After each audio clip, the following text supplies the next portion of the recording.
Última semana nós acabamos sobre o capítulo 23, sobre a condenação dos líderes religiosos, Jesus condenando aqueles homens. O capítulo inteiro Jesus condenando os falsos religiosos e os líderes da época. E agora nós entramos no capítulo 24. Escatologia é um assunto amplo, só que também difícil. E você vê pessoas, homens de Deus, grandes teólogos, mestres de fato da Escritura, que às vezes têm opinião divergente a respeito de Mateus capítulo 24. Eu, por exemplo, hoje eu vou dar 2 pontos de vista. É óbvio, eu vou falar aquilo que nós cremos, nós como igreja, mas eu tenho que dar o outro lado da moeda também. E é um assunto um tanto complicado, mas todavia é um assunto que chama a atenção de crentes e até de quem não é crente. Que convenhamos, às vezes as pessoas vêm perguntando, como que vai ser o fim? Como que Jesus vai voltar? E aí, está perto, não está? É um assunto que chama a atenção de muitos. A Bíblia diz que eu e você devemos a cada dia crescer no conhecimento do Senhor. Paulo, em quase todas as suas epístolas, ele começa orando, dizendo assim, eu oro para que vocês cresçam no pleno conhecimento da palavra. E nós devemos a cada dia mais crescer no conhecimento da palavra de Deus. É óbvio, tem alguns que querem crescer no conhecimento apenas pelo conhecimento teórico. Nós não, nós queremos a cada dia mais crescer e nos aprofundar do conhecimento de Deus, porque nós sabemos que conhecer a palavra nos aproxima de Deus, nos leva para mais perto de Deus. E é por isso que nós temos que a cada dia mais e mais crescer no conhecimento da palavra do Senhor. Como eu falei, há interpretações diferentes a respeito de Mateus capítulo 24 e de toda a escatologia bíblica. Pastor, como que vai ser? Os mortos vão primeiro vai os vivos. A gente vai chegar nessa parte mais à frente. Mas eu vou falar para você, o mais importante ainda não é isso. O mais importante não é você saber tintim por tintim como que vai ser a volta de Cristo, como que ele vai colocar o pé no Monte das Oliveiras, o monte vai se fender ao meio, vai vir como relâmpago do Oriente até o Ocidente, todo o olho verá. São coisas que a Bíblia relata. Mas o mais importante não é você saber exatamente como que vai acontecer e a sequência de cada evento.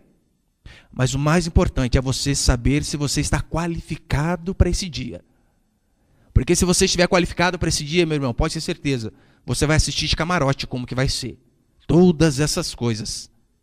A grande pergunta que nós devemos fazer é essa: eu estou qualificado para participar das bodas do Cordeiro? Quando Jesus voltar para resgatar os seus escolhidos, eu tenho a certeza plena de que meu nome está ali escrito no livro da vida com letras de ouro, que ninguém pode apagar, que nada pode me separar do amor de Cristo. Eu tenho essa certeza? Você tem essa certeza? Isso é o mais importante a respeito de Mateus capítulo 24. Vamos ler então?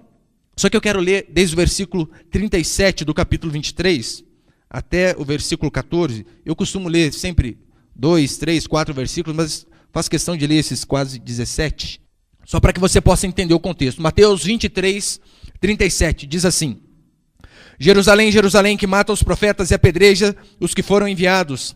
Quantas vezes eu quis reunir os teus filhos como a galinha junto os pintinhos debaixo das suas asas, e vós não quisestes. Aqui Jesus falou, eu quis sim juntar vocês, vocês que não quiseram. Eis que a vossa casa ficará deserta. Guarde bem esse versículo. Eis que a vossa casa ficará deserta. Declaro-vos, pois, que desde agora já não me vereis, até que venhais a dizer, bendito que vem em nome do Senhor. Tendo Jesus saído do templo, ia se retirando, quando aproximaram-se dele os seus discípulos para lhe mostrar as construções do templo. O templo ali estava sendo reerguido novamente. O templo de Salomão tinha sido destruído, e Herodes o Grande estava refazendo o templo. E então, os discípulos ali estavam estupefatos com aquelas construções, e dizem, olha mestre, essas construções, verso 2, ele porém lhes disse, não veis tudo isso? Em verdade vos digo que não ficará aqui pedra sobre pedra que não seja derribada. No Monte das Oliveiras achava-se Jesus assentado, quando aproximaram-se dele os seus discípulos em particular, e lhe pediram, dize-nos, quando sucederão essas coisas, e que sinal haverá da tua vinda e da consumação dos séculos? Você percebeu que aqui os discípulos já fizeram 3 perguntas? Não perguntaram apenas quando o templo ia ser destruído. Não, mas quando que vai ser destruído? Qual o sinal da sua vinda? E qual o sinal da consumação dos séculos? Perguntaram mais coisas. Verso 4. E ele lhes respondeu, vede que ninguém vos engane. Porque verão muitos em meu nome dizendo, eu sou o Cristo, e enganarão a muitos. E certamente ouvireis falar de guerra e rumores de guerra. Vede, não vos assustei, porque é necessário assim acontecer. Mas ainda não é o fim. Porquanto se levantará nação contra nação, reino contra reino, e haverá fomes e terremotos em vários lugares, porém tudo isso é o princípio das dores. Olha, vai acontecer muita desgraça, mas é apenas o começo. Verso 9. Então sereis atribulados e vos matarão, e sereis odiados de todas as nações por causa do meu nome. Nesse tempo muitos hão de se escandalizar, trair e odiar uns aos outros, levantar-se-ão muitos falsos profetas e enganarão a muitos. E por se multiplicar a iniquidade, o amor se esfriará de quase todos. Aquele, porém, que perseverar até o fim, esse será salvo. E será pregado este evangelho do reino por todo o mundo, para testemunho a todas as nações. E então virá o fim. É uma passagem um tanto quanto complexa. Os discípulos fazem 3 perguntas para Jesus. Quando que o templo vai ser destruído? Depois ainda acrescenta, mas e qual o sinal da tua vinda? E qual o sinal da consumação dos séculos? E você vai ver que no decorrer do capítulo 24, parece que Jesus não responde na sequência as perguntas, mas meio que dá uma misturada, onde que fica mais complicado ainda. Para eu e você entendermos aquilo que ele quis explicar. Mas há basicamente 2 interpretações para Mateus capítulo 24, 2 básicas, existem mais, mas existem 2 interpretações básicas. Alguns teólogos, e essa parte é a minoria, eles dizem que todo o capítulo 24 se tratava apenas a respeito de Jerusalém terrestre. Ali, da época que Jesus vivia, daquela geração, haja visto que mais para frente ele diz, não passará essa geração sem que essas coisas aconteçam. Então há uma parte de teólogos que acreditam dessa forma. Tudo que Jesus diz em Mateus 24 estava relacionado a Jerusalém. Nada a ver com o fim do mundo. Mas nós vemos que é um equívoco, porque aqui eles perguntaram, e qual o sinal da consumação dos séculos? E mais adiante também nós vemos outros porquês de que não tem como ser apenas de Jerusalém. Mas há também um segundo tipo de interpretação, e é nesse que nós também nos enquadramos, que aqui em Mateus 24, parte está assim associado a Jerusalém, e nós vamos ver o cumprimento dessas profecias acontecendo aqui na sequência. Historicamente também nós vemos Jerusalém devastada, mas também a parte que é relacionada a algo futuro. Olha, uma parte estava relacionada às coisas aqui, de Jerusalém, que iria acontecer ali. Mas também tinha uma outra parte dessa ministração de Jesus, desse sermão dele, que se referia às coisas que aconteceriam no fim das coisas de fato, ou seja, na consumação dos séculos. E aqui a primeira coisa que nós vemos é uma profecia com 2 cumprimentos. É uma coisa que não é nova. Não é apenas aqui do Novo Testamento. No Antigo Testamento também vemos coisas assim. Por exemplo, lembra quando alguém pecava, a nação pecava, o povo trazia lá um bezerrinho diante do sacerdote, trazia um cordeiro.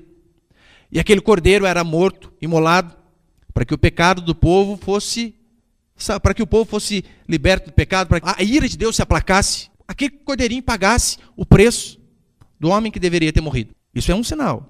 Aquilo era algo imediato. Mas também aquele cordeirinho que era morto ali estava apontando para um cordeiro lá na frente. Lembra quando Jesus saiu do Rio Jordão e João Batista olhou para ele e disse, eis o cordeiro de Deus que tira o pecado do mundo? Ou seja, aquele cordeirinho que morria em todo o Antigo Testamento, ele morria porque era um cumprimento ali, ele estava pagando pelo pecado do povo, mas também aquele cordeirinho estava representando algo que viria lá na frente, ou seja, o cordeiro de Cristo, o cordeiro que era Cristo, que morreria pelo meu e pelo seu pecado. E assim também aconteceu com Jerusalém. Mateus 24 fala a respeito da destruição de Jerusalém. Jerusalém de fato foi destruída, mas também estava apontando para uma destruição maior, que haveria no futuro, no caso, a consumação dos séculos. É isso que Jesus quis explicar e eu quero mostrar aqui para você como que nós entendemos essa questão. Por que não pode se tratar apenas da destruição de Jerusalém? Por exemplo, muitos eventos que Jesus disse aconteceu com Jerusalém ali. Muitos, mas alguns não. Aqui em Mateus 24, mais adiante diz que, olha, o sol e a lua iriam escurecer, que as estrelas iriam cair do firmamento. Essas coisas não aconteceram naquela época. Ou seja, aconteceria numa época futura. Para você entender melhor, olha o que diz Atos capítulo 2, verso 16. Atos 2, 16, para você ver o que é uma profecia com 2 sentidos, um imediato e um futuro. Aqui a respeito da descida do Espírito Santo, diz assim, mas o que ocorre é o que foi dito por intermédio do profeta Joel. E acontecerá nos últimos dias, diz o Senhor, que derramarei o meu Espírito sobre toda a carne.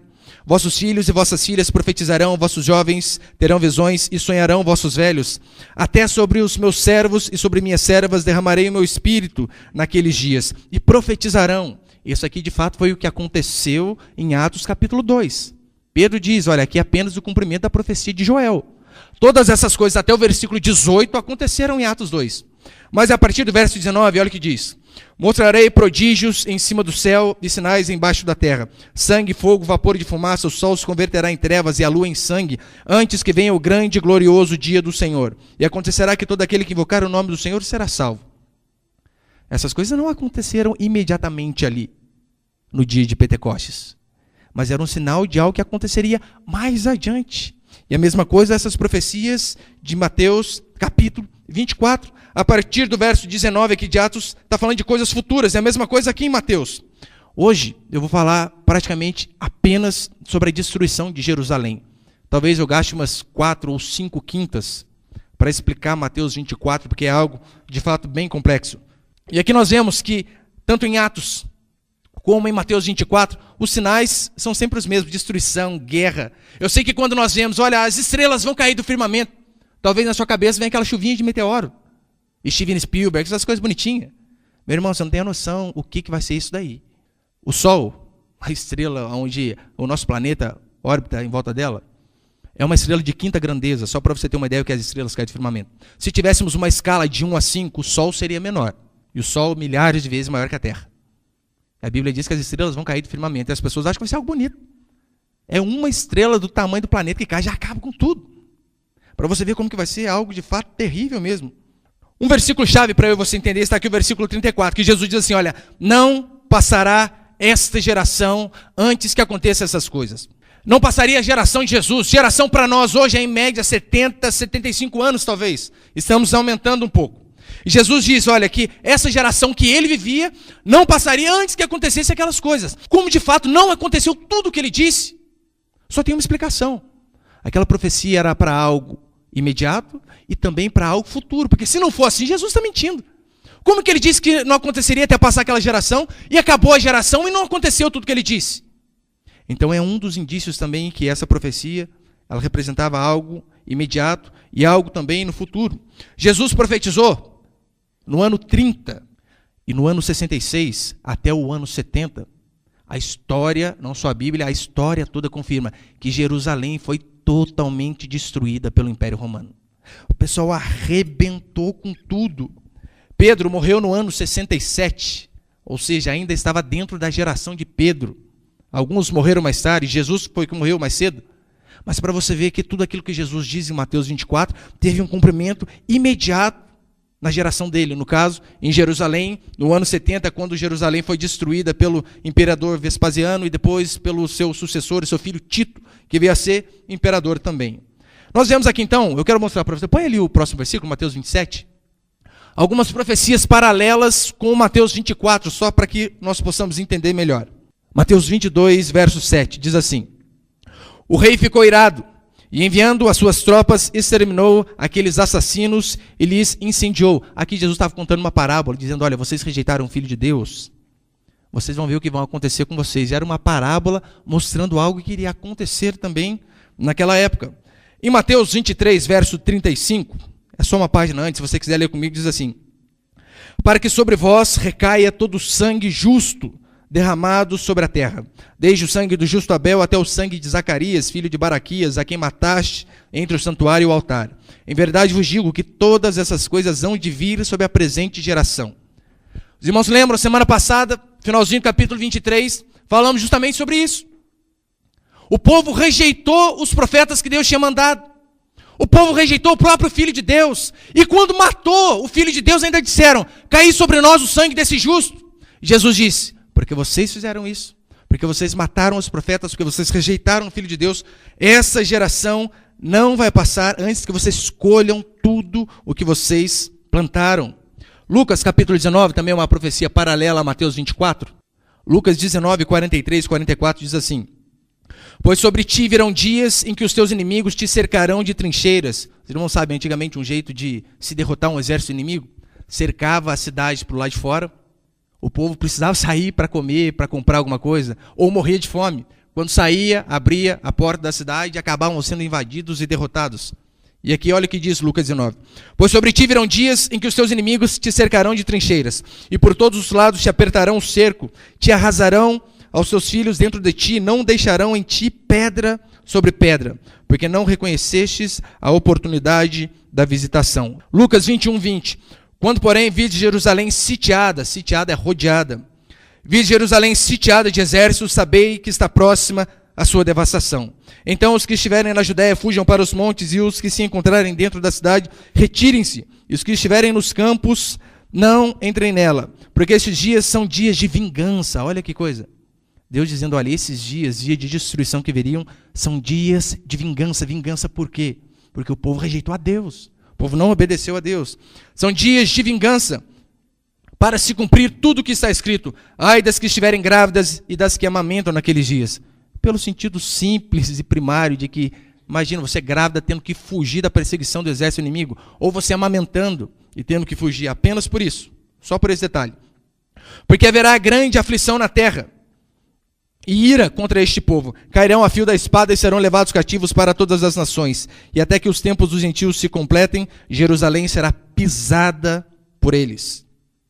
Eu desafio você, se você não quiser ler a Bíblia, não tem problema. Mas leia livros seculares de história que datam do século I. Historiadores, por exemplo, como Flávio Josefo, historiador judeu que não cria em Cristo. Ele é um dos que mais confirmam tudo isso que aconteceu. Todas as profecias que Jesus disse se cumpriu. Fontes seculares confirmam que Jerusalém foi destruída, destroçada pelo exército romano. Flávio Josefo diz que cerca de 1 milhão de judeus foram massacrados pelo Império Romano. Mulheres grávidas cerradas ao meio, homens decapitados, sangue que não acabava mais. E essa guerra começou no ano 66 e foi até o ano 70, onde toda a destruição foi completa. Flávio Josefo, só para você entender um pouquinho, ele era judeu. Pastor, mas ele não era para ter morrido já que ele era judeu? Ele era um judeu, só que ele virou casaca. Por quê? Como ele viu que o cerco estava grande e que ele também ia morrer, ele foi para o lado romano e jurou fidelidade ao imperador romano para que ele não pudesse ser morto. É mais ou menos o seguinte, você vai com a camiseta verde e assistir o jogo do Corinthians. Aí você chega lá no meio da torcida, aquele bando de louco. Imagina você gritar Palmeiras no meio da torcida do Corinthians. Não tem a mínima possibilidade. Mais fácil você vai Corinthians, quase engasgado, porque senão você é morto. Foi o que Flávio José fez. Meu pai, eu vou morrer aqui por esse povo aqui. Então o que eu vou fazer? Eu vou passar para o outro lado. E ele era um general judeu que foi para o outro lado, para o lado romano. Ele teve tanta sorte, esse homem, que ele chegou a ser patrocinado pelo imperador romano, porque ele tinha muita facilidade com escrita. Então o imperador romano disse o seguinte, olha, você vai escrever as coisas que estão acontecendo. E Flávio Josefo, então, escreveu a história dos hebreus, guerras judaicas, material excelente que fala a respeito da destruição de Jerusalém. E ele foi testemunha ocular daquela época, foi testemunha ocular daquilo ali. E olha só uma frase que ele diz assim, pois entre tantas cidades sujeitas ao Império Romano, o Império Romano dominava largamente, pois entre tantas cidades sujeitas ao Império Romano, não se encontrará uma que como a nossa, ou como Jerusalém, uma que como a nossa tenha sido elevada a tão alto grau de honra e de glória. Assim era Jerusalém. Lembra na época do governo de Davi e de Salomão, principalmente? Jerusalém foi muito grande. Israel foi muito grande. Alguma cidade tenha sido elevada a tão alto grau de glória e tenha caído em miséria tão espantosa que, creio eu, desde a criação do mundo jamais se presenciou algo semelhante. Olha o que Flávio Josefo diz. Nós não veremos um povo que foi elevado às alturas, um povo muito grande, muito forte, que caiu assim como Jerusalém caiu, assim como Israel caiu, a ponto de fato não sobrar pedra sobre pedra. Alguns historiadores dizem que aquele povo romano quebrava até os alicerces de Jerusalém para não ter de onde recontar a história. Apenas para se cumprir a profecia que Jesus tinha falado aqui em Mateus capítulo 24. Flávio José também conta que um dos soldados romanos estava passando e viu o templo. Muitas pessoas, sacerdotes, eles faziam o quê? Olha, já que o povo está vindo matar a gente, vamos correr para o templo.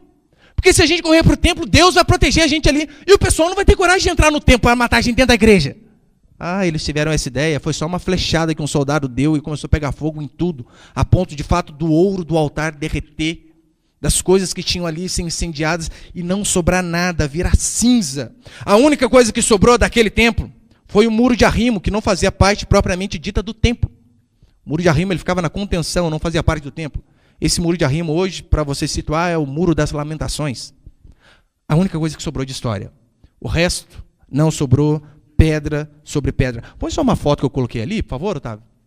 Essa aqui é uma foto do arco de Tito. Tito foi imperador depois de seu pai, Vespasiano. Esse arco aí é em comemoração ao triunfo dos romanos sobre os judeus. Ou seja, a história, a arqueologia, corroborando para deixar bem claro, tudo o que Cristo falou se cumpriu. Se você não acredita que ele é Deus, você tem esse direito. Mas tudo que esse homem de Nazaré disse se cumpriu cabalmente, sem tirar e nem pôr. Isso é história, não é religião. Pastor, o que isso tem de aplicação na nossa vida? Que é o mais importante. Se Jesus não errou nada acerca do passado, por que eu e você vamos ter dúvida de que ele possa acertar algo em relação ao futuro? Ele não errou nada. Todas as suas predições foram cabalmente cumpridas, tintim por tintim, sem colocar, sem pôr nada. E se ele não errou nada em relação ao passado, nós podemos também ter a certeza, assim como ele prometeu lá em Apocalipse, que um dia ele viria e resgataria os seus escolhidos. E nesse dia ele enxugaria dos nossos olhos toda lágrima. Ele nos levaria para junto dele. Ele está preparando morada para nós. E quando nós estivermos com ele lá, não haverá dor, não haverá pranto, não haverá choro. Por que nós não vamos acreditar? Se tudo que ele disse a respeito do passado se cumpriu. Eu quero passar aqui então apenas alguns princípios dessa história. Primeiro princípio dessa história. As profecias provam a inspiração divina das Escrituras. Como prever com uma riqueza de detalhes tão grande tudo o que aconteceu aqui? Essa é a diferença das profecias bíblicas, não são profecias vagas, jogadas ao acaso. Jesus profetizou a destruição da cidade, como seria, como que o povo que arrebentaria Jerusalém seria. Não teriam nada de misericórdia com os judeus, nada. Iam apenas destroçar o povo judeu. E aconteceu exatamente como ele profetizou. Para você que talvez tem dúvidas sobre a autenticidade da Bíblia, eu desafio você a ler com calma Mateus capítulo 24 e pegar a história secular e começar a estudar. Você vai ver que tudo que Jesus disse aqui no ano 30 se cumpriu exatamente no ano 70. Flávio José, ele dá até alguns detalhes. Por exemplo, ele diz que, olha, Jesus disse que a cidade seria cercada. Flávio José confirma isso. Jerusalém foi cercada, foi entrincheirada, foi queimada, a população foi massacrada, morta, o templo foi destruído, e os poucos que sobreviveram foram dispersos. É o que diz Jesus aqui. Essa casa será desolada, não vai ficar ninguém. Além do mais, olha a diferença das profecias bíblicas. Jesus chega ali, o templo está em obras. Eu coloquei Marcos 13. Olha que interessante que diz Marcos 13, uma passagem paralela a Mateus 24. Ao sair Jesus do templo, disse-lhe um dos seus discípulos: Mestre, que pedras, que construções. Os discípulos estavam abobados. E que igreja é essa que estão fazendo, hein? Maravilhosa! Que pedras, que construções. Mas Jesus lhe disse: Vês essas grandes construções? Não ficará pedra sobre pedra que não seja derribada. Você consegue imaginar o nó que já deu na cabeça dos discípulos? Mas calma aí. Faz anos que eles estão construindo isso daqui. O Senhor está dizendo que tudo vai ser destruído. Que não vai sobrar pedra sobre pedra. Ou seja, Jesus estava fazendo ali duas profecias já. Olha, vai terminar isso aqui, vai ficar jóia. E depois que ficar jóia, não vai sobrar nada. E aconteceu exatamente como ele fez. Além do mais, o povo judeu nessa época, quando Jesus profetizou que haveria guerra, rumores de guerra, terremoto, fome, o povo gozava de paz perene. Não tinha nada de guerra. Era uma paz que só vendo. Que convenhamos, é fácil profetizar. Olha, em 2017, nós vamos fechar com PIB negativo, nosso país. Não é difícil acertar uma profecia dessa, o país está devendo tudo, até as cuecas. Agora, você chegar num lugar onde tudo reina, é paz. E você começar a falar, olha, tudo isso aqui vai terminar. Pastor, como o senhor sabe que havia paz quando Jesus profetizou que haveria guerra? Atos capítulo 24. Verso 2, aqui os acusadores de Paulo, falando lá com os governadores, olha o que ele diz: sendo este chamado, passou Tértulo a acusá-lo, a acusar Paulo, dizendo: Excelentíssimo Félix, tendo nós por teu intermédio gozado de paz perene, paz inesgotável, abundante, tendo nós por teu intermédio gozado de paz inesgotável, e também por ter o providente cuidado se terem feito notáveis reformas em benefício deste povo. Essa era a época que Jesus vivia. Paz inesgotável. E Jesus vem e diz: vai haver guerra, morte, sangue. Tudo isso daqui vai acabar, vai pegar fogo, vai ser destruído, vai derreter o templo. Não vai sobrar pedra sobre pedra. Diferença das profecias dos homens, não é? Os homens, vendo as coisas, ainda conseguem errar suas profecias. Jesus diz algo totalmente antinatural para aquela época. E não erra nada. Mas olha para a história dos homens que tentam profetizar hoje em dia. Charles Russell, pai do Testemunho de Jeová. Jesus ia voltar em 1920, 1924, 1914 primeiro, 1920, 1924, 1940. Foi indo, não acertou. Agora é 2035. Ele está chutando uma hora certa. Olha para William Miller, fundador do Adventismo. Jesus vai voltar em 1843. Não voltou. Daí o que ele fez? Não, então vai ser em 1844. Eu fiz a conta errada. Março de 1844. Não voltou. Daí ele então fez uma recontagem lá e disse: eu tenho certeza, vai ser dia 22 de outubro de 1844. Que eu saiba, Jesus também não voltou nessa data. Esse dia foi conhecido como uma grande desilusão. Sem falar de Nostradamus, os maias, esse povo aí, 2000, vai voltar em 2000, não voltou. Vai acabar o mundo em 2012, Corinthians foi campeão mundial e não acabou. Se fosse Palmeiras, tinha acabado. Meu irmão, se Jesus acertou tudo sobre a destruição de Jerusalém, você pode ter certeza que ele também vai acertar tudo no que diz respeito à consumação dos séculos, ao fim da nossa era. Segundo o princípio que nós vemos aqui, Jesus não se impressionou com o templo. Os discípulos ficaram abobados. Olha que pedras, que ouros, que riquezas maravilhosas. E Jesus olhou: é mesmo, vocês já acham bonito? Isso aqui não é o mais importante. Tem coisas muito mais importantes que isso daqui. Infelizmente, muitos também não têm essa mentalidade. Eles vão a uma igreja, não pela palavra que é pregada, mas sim pelo ambiente que o povo oferece. Ar-condicionado? Estou dentro. Ficar suando em bica aqui não dá, não. Eles vão mais pela aparência do que pela palavra que é pregada. Muitos, infelizmente, são assim. E se você vivesse na época da igreja primitiva, onde não tinha igreja, até o 3º século não havia igreja. Não havia prédios para o povo se reunir. Sabe onde o povo se reunia? Nos montes e nas catacumbas. Cemitério, isso mesmo. Jesus foi impressionado com as construções. O que muitos hoje vão, mas na verdade é pela aparência. Pastor, o senhor está dizendo que o prédio não é importante de forma alguma. Claro que é importante. Mas não é mais importante do que as pessoas que estão dentro do prédio. Do que a mensagem que é pregada dentro daquele prédio. É importante na questão de nos organizarmos melhor. Temos um ambiente maior, um ambiente talvez refrigerado, para que as pessoas possam vir, ouvir a palavra e de fato serem alimentadas. Que convenhamos, o que adianta? Um lugar extremamente bonito, aconchegante, aquelas cadeiras que tem no shopping, já viu que você coloca 2, 5, 10 reais, que gruda, você faz massagem, treme. Adianta um prédio daquele lá? E a palavra não ser pregada? Eu prefiro ouvir João Batista no deserto, aquele calor de rachar, sem lugar para sentar, mas ouvindo a palavra que confronta, a palavra que transforma, a palavra de Deus genuína. O mais importante dentro de uma igreja não é o prédio, de forma alguma, porque a igreja somos nós, o mais importante é a palavra e o amor entre os irmãos. Tudo o que Jesus falou sobre o fim de Jerusalém aconteceu, e tudo o que ele falou sobre a consumação dos séculos, você pode ter certeza, ele não errou nada até agora, e ele também não vai errar. Terceira coisa que nós vemos, já estou encerrando, é o juízo de Deus sobre o povo.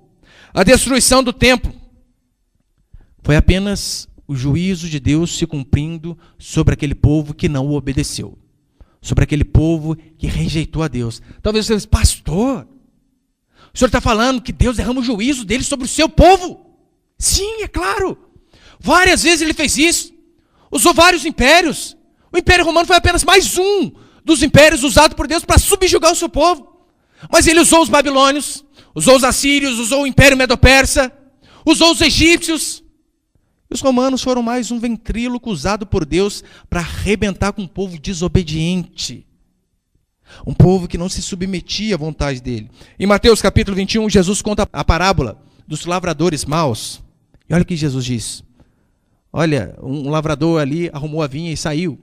Depois ele mandou o seu servo para receber o fruto da vinha. Então aqueles lavradores maus fizeram o seguinte, bateram no primeiro, para não devolver o fruto. Depois foi o segundo, bateram e mataram o segundo. Daí o senhor da vinha teve a seguinte ideia, vou mandar o meu filho. Meu filho eles vão de respeitar. Manda o filho e olha o pensamento deles. Eis aí o herdeiro, matemo-lo e fiquemos com a herança. E Jesus depois vem e explica, eu estou falando de vocês mesmos. Quantos profetas não vieram antes de mim? Jeremias, Isaías, Ezequiel, e vocês acabaram com um por um, assim como diz aqui no capítulo 23, vocês exterminaram um por um, e agora veio o filho, veio eu, e o que aconteceu? Acabaram matando a Cristo também. Então aquela destruição de Jerusalém foi juízo de Deus sobre um povo desobediente. Eles rejeitaram os profetas e o filho, e porquanto o juízo veio sobre eles.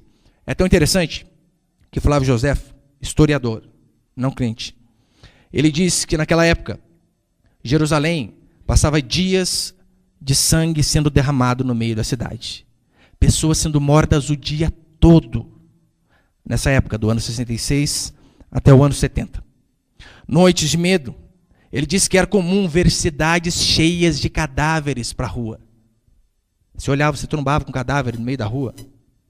No ano 66 até o ano 70. Em meio à fome, ele narra que via mães matando e comendo seus próprios filhos. Nada de novo, Deuteronômio também diz que isso aconteceu. Mas a fome era tamanha. Em Jerusalém a desgraça era tão grande, a ponto de mães matarem os seus próprios filhos para se alimentarem deles. Fogo, sangue para todo lado, rios e mares se tornavam vermelhos, tamanha era sangue derramado para tudo que é lado. Isso aí um historiador ímpio dizendo a respeito dessa época. Era só ele ler tudo que Jesus escreveu no ano 30.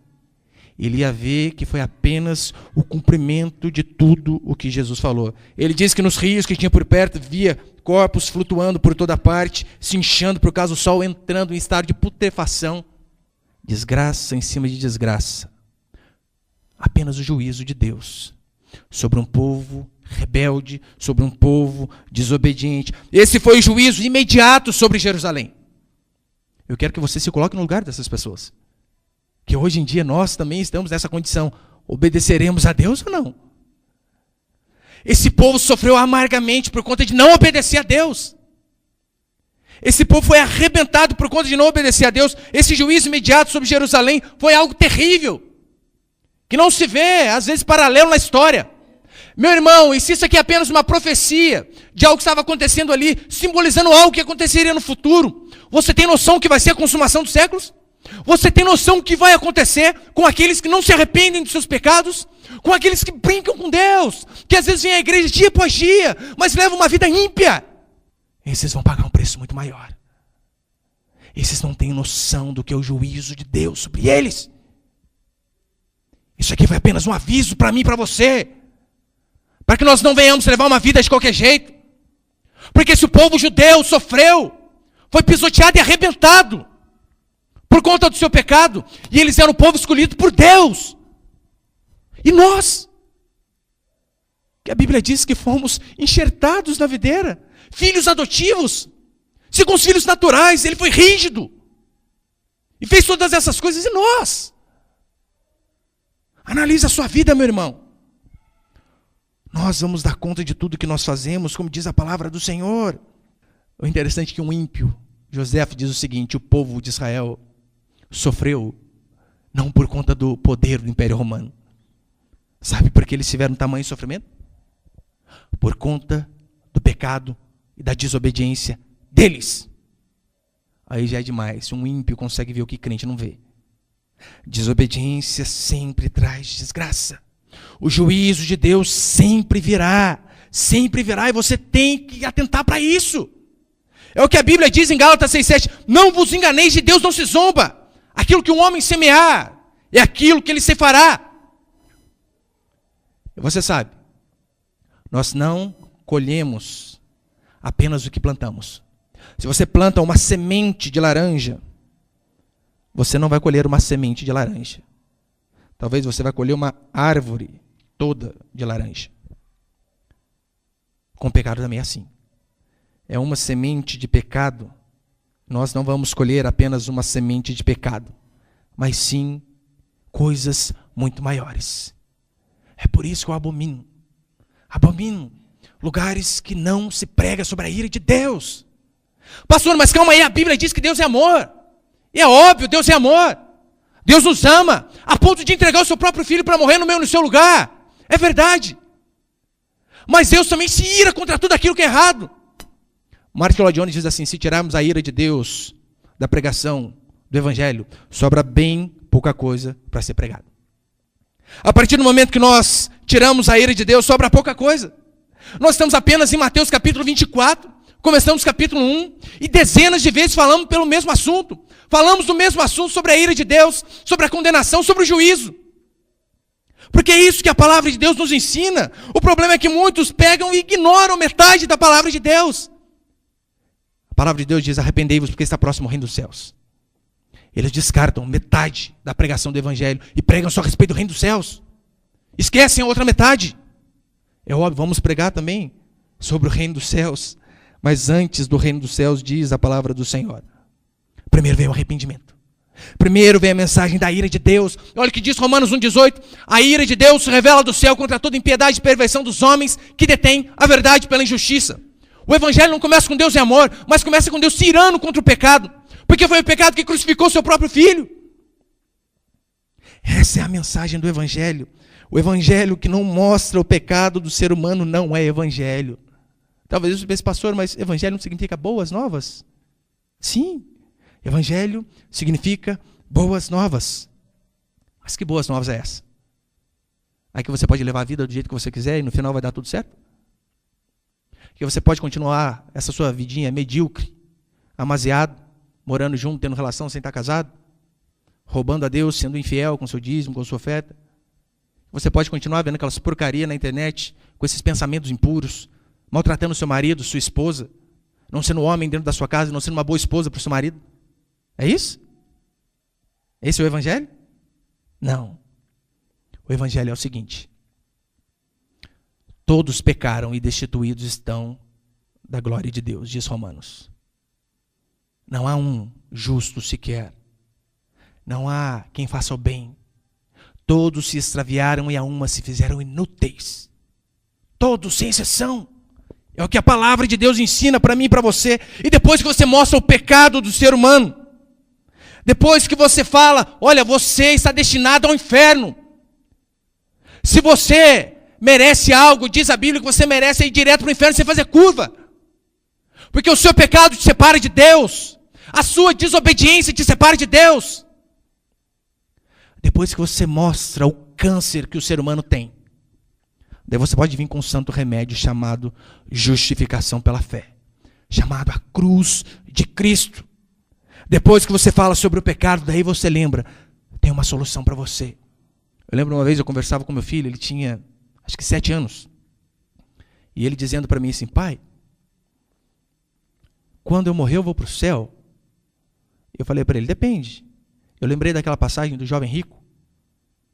Mestre, o que farei para dar a vida eterna? Aí Jesus começa a citar os mandamentos, lembra? Faça isso, faça aquilo outro. Eu comecei a fazer a mesma coisa para ele. Falei: filho, não roube, não mate. E ele tranquilo. Não minta. Na hora que eu falei para ele: não minta, eu vi um menino de 7 anos chorando como eu nunca tinha visto na vida. Chorar, de tremer, e eu comecei a falar: filho, por que você está assim? Eu vou para o inferno, pai.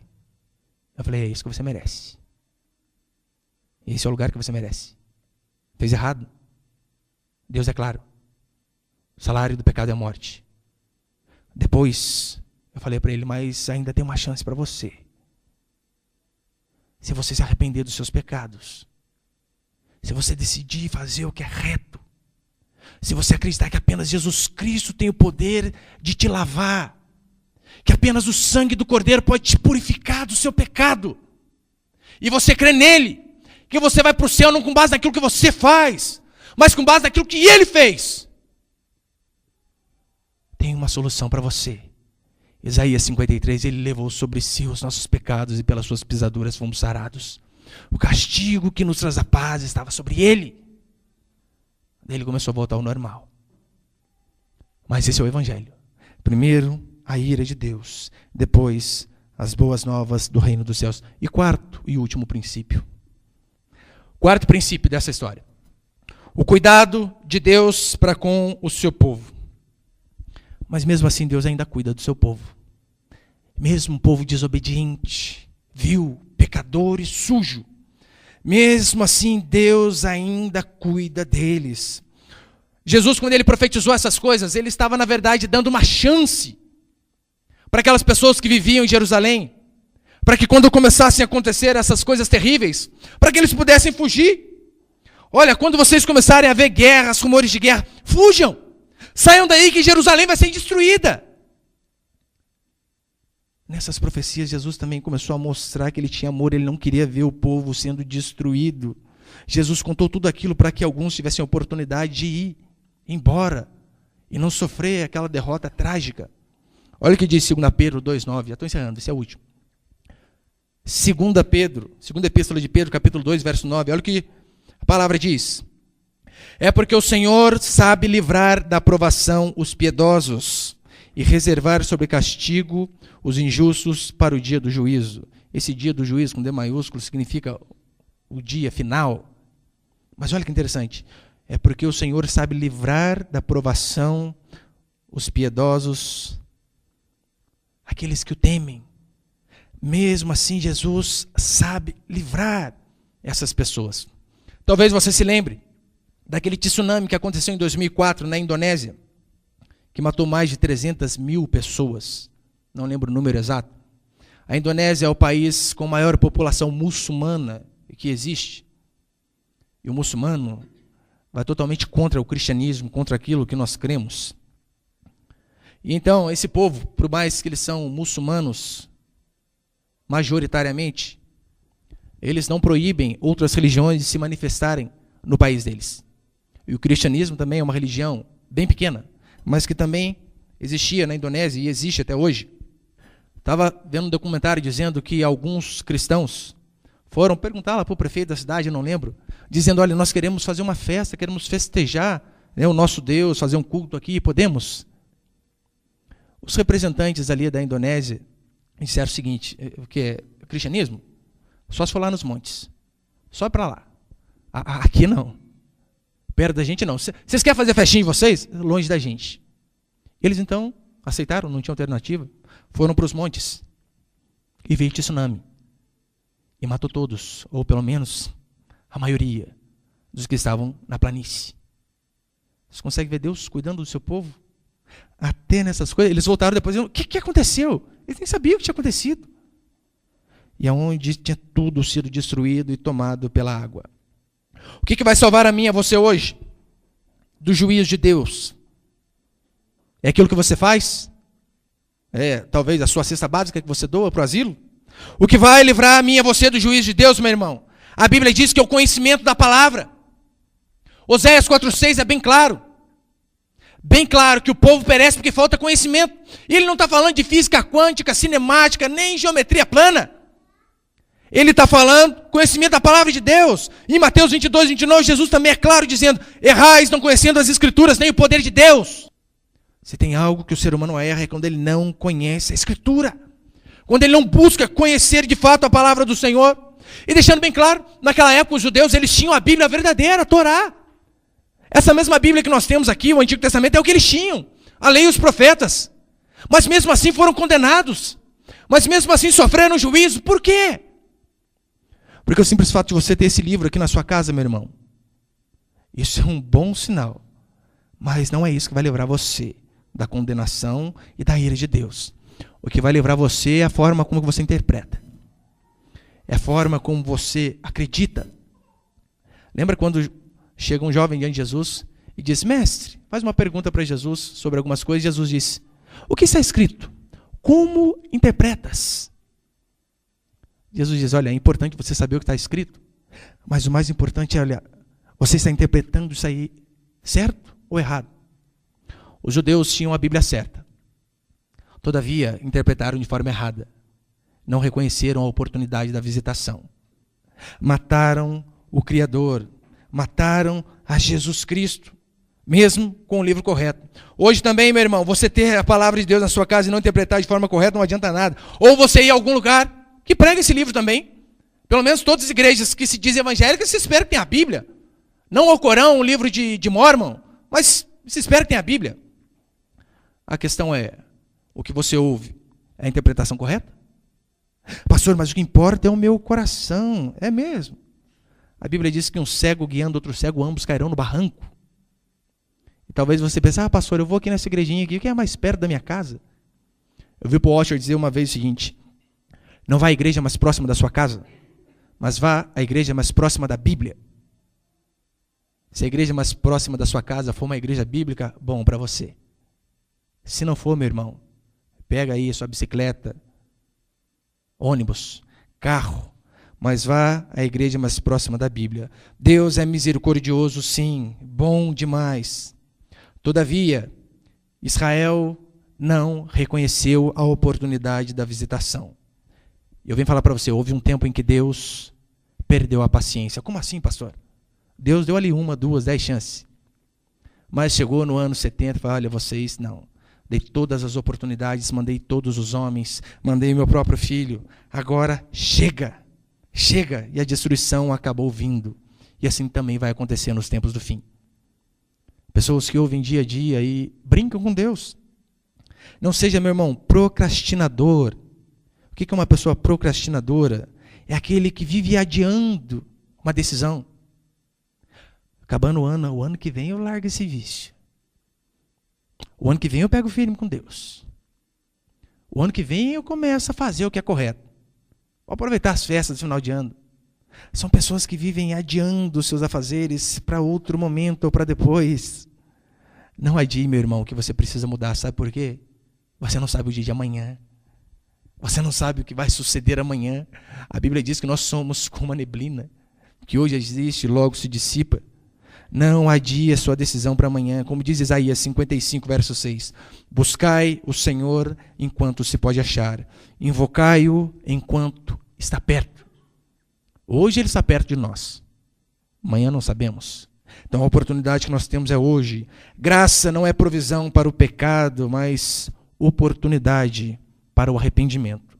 E o dia que Deus nos chama para nos arrepender e nos acertarmos com Ele, não é amanhã, mas é hoje.